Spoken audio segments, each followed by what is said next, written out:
Tampok naman po sa bagong bukas na gallery ng social media influencer na si Boss Toyo ang ilan pong nag-viral na mga item gaya ng cutter ng binansagang imbonal girl na si alias Rose. Para po bigyan ng mukha ang balita, nandito po si Mobile Journal, Ivan Tarinque.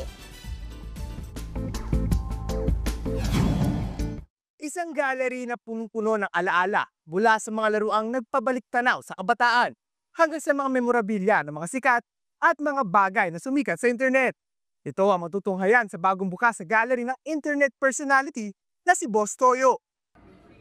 Lumang laruan at basketball cards hanggang sa mga damit at personal na gamit ng mga kilalang tao. Yan ang classic at rare items na matutunghayan sa bagong Pinoy Pawn Stars Gallery sa Quezon City. Nandyan din ang water gun ni Boy Dila, ang cutter ni alias Rose, at ang legendary itak na baliktad ang talim ni Batusay. Nariyan din ang tinatawag nilang Holy Grails, kagaya ng mga uniformeng ginamit sa iconic rap collab na Bagsakan at ang umunay jersey ni Francis M na ibinenta ng alleged lover ng yumaong King of Pinoy Rap.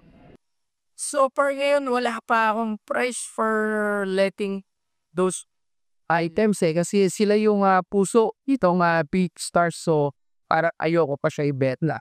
Ang batayan ni Boss Toyo sa pagpili ng mga item, ang virality factor at ang ganda ng backstory. Halos lahat ng gamit ito ay ibinibenta gaya nitong old school na laruan, ibinibenta for 12,000 pesos.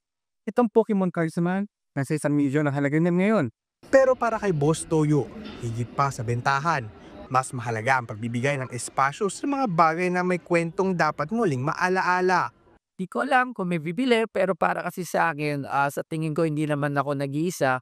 Nakikita yung aking vision na magkaroon ka ng uniqueness at kakaiba sa loob ng bahay mo. May entrance fee na 100 pesos sa pagpasok at 300 pesos naman para sa mga gustong magkaroon ng souvenir kasama ang mga Holy Grails.